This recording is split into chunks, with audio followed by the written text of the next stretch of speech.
La policía estadounidense cree que el chileno detenido por robarle a la secretaria de Seguridad de ese país podría ser parte de una organización criminal especializada en delitos cometidos en la costa oeste del país. Es parte del historial de Mario Bustamante, un chileno que se encontraba ilegal en Estados Unidos y que podría ser deportado en los próximos días. Esta fotografía es por ahora el único registro visual que circula en distintos medios de comunicación del mundo y que muestra el rostro del chileno protagonista de un robo en Washington, D.C., que tuvo como víctima a nada más ni nada menos que a Kristi Noem, secretaria de Seguridad Nacional del presidente estadounidense Donald Trump. Roba desde carteras, desde celulares, por eso también él tiene antecedentes por algunas estafas de índole tecnológico, porque con lo que roban también, ¿cierto?, ellos ocupan las tarjetas de crédito para realizar este tipo de delitos. Se trata de Mario Bustamante Leiva, hombre de 49 años oriundo de Santiago, hoy bajo custodia de la policía estadounidense desde el sábado 26 de abril y lanza chileno de exportación que se encontraba de forma irregular en Norteamérica, arrastrando un amplio prontuario delictual. Es un delincuente que tiene años, ¿cierto?, en esto. Comienza en nuestro país con algunos delitos y después viaja a Europa, ¿cierto?, con esta idea de ser promovido como lanza internacional. Y después lo vemos hoy día posicionado, ¿cierto?, en Estados Unidos, realizando el típico trabajo que realiza este lanza, que es robar en establecimientos un poco mejor evaluados, ¿cierto?, restaurantes. Y es que tal como lo describe el ex prefecto de la PDI y asesor en seguridad Eduardo Labarca, este delincuente no es un desconocido para las autoridades policiales internacionales, pues Bustamante Leiva ya había sido arrestado en Londres, Inglaterra, acusado de robar bolsos, teléfonos móviles y joyas de mujeres en bares, cafeterías y restaurantes entre julio y diciembre de 2014. Todo bajo el mismo modus operandi con el que 10 años más tarde atacó a la alta funcionaria de Trump. Fue impactante, la verdad, porque estaba justo a mis pies mi bolso, lo sentí. Él lo alcanzó con el pie, lo arrastró unos pasos y lo dejó caer. En 2015, en Londres, Mario Bustamante fue condenado a 12 meses de prisión luego de ser acusado de 22 cargos de hurto y uno adicional por intento de robo en propiedad privada. Sin embargo, se investiga si cumplió con dicha orden de detención en Europa, pues tiempo después habría cambiado de continente para seguir delinquiendo. Esa es la forma, así es. El caer detenido es parte del trabajo delictivo. Estos actos son injustificables y como gobierno lo único que nos compete es condenarlos, ¿verdad? Igual como lo hacemos permanentemente, seguimos trabajando con las autoridades norteamericanas en esta materia, actualizando permanentemente las conversaciones, las medidas que se toman, y eso es algo en lo que vamos a seguir más allá de este hecho en específico que por supuesto nosotros condenamos. Mario Bustamante, eso sí, no actuaba solo, pues además este lunes en Estados Unidos se detuvo a otro chileno, Rodrigo Montesinos Sanzana, también indocumentado y cómplice de Bustamante, con quien habría integrado una red criminal dedicada al robo en la costa este de Estados Unidos. La orden del presidente Trump es que acusemos a estas personas que están aquí ilegalmente, las procesemos y las deportemos cuando sea necesario, tan pronto como sea posible. Lo que puedo asegurarles es que no volverán a las calles de Estados Unidos. Es el perfil de dos delincuentes chilenos reincidentes que hacen noticia en el mundo. Hoy ambos detenidos por la policía estadounidense, pero que podrían ser deportados a Chile durante las próximas semanas. Desde Alemania se reportó la desaparición de Aleph Christian von Fellenberg Palma, un empresario chileno-alemán de 33 años al que se le habría perdido la pista hace una semana en Berlín. Según la información entregada por medios locales, la última vez que se conoció su paradero fue en un hotel donde dejó varias de sus pertenencias, como 2 celulares, un reloj, marca Rolex de oro, sus pasaportes, el alemán y el chileno, y 2.000 euros. Sin embargo, no se encontraron ni su billetera ni las tarjetas de crédito. El domingo 20 de abril, el empresario había quedado a reunirse con su socio comercial en el club privado Soho House y desde entonces no hay noticias de él. La familia ya viajó hasta Alemania para colaborar en la búsqueda y Cancillería dijo que a través del Consulado de Chile en Berlín están en permanente contacto, brindándoles asistencia, orientación y acompañamiento. Asimismo, están trabajando con las autoridades locales a fin de brindar apoyo en la coordinación de la investigación y todas las diligencias que sean requeridas.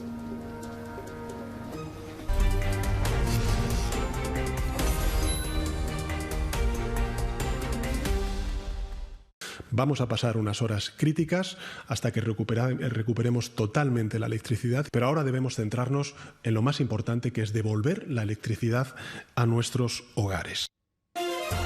Era el presidente del gobierno español reconociendo que se viven horas críticas en este que es el mayor apagón histórico que afecta a Europa. Dejó a oscuras a España completa, a Portugal y parte de Francia.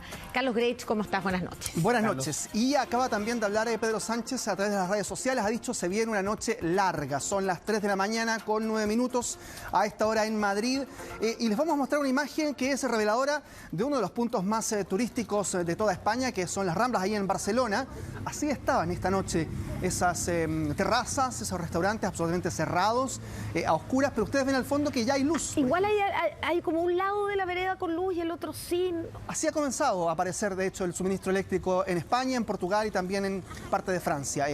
A goterones, a algunos ratos, se habla de cerca del 70% ya en algunas zonas, pero lo cierto es que todavía hay muchos sectores que están sin luz y por lo tanto hay servicios de trenes que siguen paralizados. Hay vuelos que han sido cancelados el día de hoy y que no han sido restablecidos todavía. Y hay una serie de problemas que tienen que ver con clases, universidades, actividades que mañana, de todas formas, aunque vuelva la luz, no van a ser normales. Suspendida. Y claro, probablemente varias de las luces que vemos ahí sean porque los edificios cuentan con generadores. Son hoteles en la mayoría de los casos que tienen generadores, pero no sabemos también por cuánto tiempo. Exactamente. Y bueno, habrá que ver entonces qué es lo que ocurre de aquí en más. Los invito a revisar la siguiente nota con el registro también que hicieron no solo españoles, sino también incluso chilenos con los cuales conversamos y que vivieron estas horas de incertidumbre en medio de este gigantesco apagón. Era mediodía en España, sus principales ciudades estaban en pleno funcionamiento cuando de repente, sin previo aviso, se apagó todo. Así se encuentra a esta hora de la tarde la estación del tren de cercanías de Málaga. Completamente a oscuras. Chicos, no sé qué está pasando, pero se ha ido la luz en toda Barcelona. Me han dicho que en otras ciudades de España también. Metro está parado, nadie tiene conexión a internet, nadie tiene acceso a llamar por teléfono, absolutamente nadie. Comunicaciones cortadas que desataron la preocupación e incertidumbre, pues la mayoría no entendía qué estaba pasando. Salí a ver por la ventana y vi mucha gente en las calles y que además los semáforos estaban cortados, sin luz y que los negocios también no tenían suministro eléctrico. Pensé que quizás podía tratarse por algo del barrio, que quizás se había cortado la luz en esta zona, la zona de Sagrada Familia. Sin embargo, luego llegó la persona con la que yo vivo y me comentó que era algo a nivel de toda España. La señal del teléfono cayó de inmediato, no se podía comunicar. Obviamente sin wifi, sin luz, sin nada, así que al rato ya, a las horas en verdad, pudimos conectarnos del wifi de una cafetería y poder tener un poco más de información, pero esto ya te digo cuando habían pasado cerca de 6 horas del corte. Un apagón masivo que obligó, por ejemplo, a evacuar por las vías a todos quienes se transportaban en metro y buscar alternativas para comunicarse e informarse. Hay que encontrar una radio a pilas, chavales. Se cap trucada a l'exterior, ara mateix nosaltres. Vale, chicos, acabamos de salir de la tienda, del bazar, donde ya se han agotado las radios a pilas y me he sentido de repente como en una película, ¿vale? Absolutamente todo se paralizó. Los supermercados inmediatamente se repletaron, las góndolas con agua y víveres se vaciaron rápidamente, pero quienes se llevaron una de las peores partes fueron los pasajeros de los trenes. Algunos quedaron varados en medio de la nada sin posibilidad inmediata de emprender nuevamente el viaje. Yo estaba aquí en este tren y hemos tenido que pulsar la palanca e ir caminando hasta allí, hasta la estación. Había un hombre que ha puesto una escalera y por ahí hemos podido bajar, pero no va nada, no hay luz, los metros no van, los ascensores, mira, como pueden ver, está aquí, no funciona, semáforos tampoco están funcionando. Y sin semáforos vinieron consigo los accidentes, choques y caos vial que revolucionó a gran parte de España. Cuando salí a la calle, ahí sí me encontré ya con la locura. La verdad que era una situación muy extraña porque había mucha gente en la calle, mucha gente intentando tomar micro y mucha gente en los paraderos. Muy similar a lo que pasó en Chile hace unos meses atrás, la verdad que era la misma situación. Los aeropuertos fueron otro punto de alboroto. Pasajeros confundidos con miles de vuelos cancelados y otros tantos que estaban ya instalados en la pista y no pudieron despegar.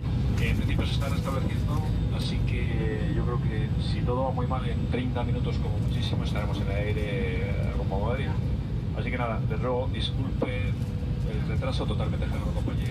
En Portugal también se vivió el apagón con un mayor impacto en ciudades más turísticas como Cascais. No sé si ustedes pueden ver aquí en la plaza, están muchos turistas esperando a que se abren los restaurantes, se abren algunos de los lugares. La verdad es que no hay ningún tipo de comunicación, internet es muy intermitente, funciona a rato. Como decía, mira, aquí hay uno de los lugares, por ejemplo, un lugar turístico que están sin luz, sin nadie, tuvieron que cerrar las cocinas, tuvieron que cerrar los cafés. Finalmente estuvieron todo el día sin luz y con escasa comunicación. Por eso, así fue la reacción espontánea en las calles de Cascais cuando regresó el suministro eléctrico. Todo el mundo grita en Portugal, acaba de volver la luz. Miren los tranvías, cómo se quedaron aquí, que estaban parados, volvieron los semáforos. Todos los turistas gritan en este momento.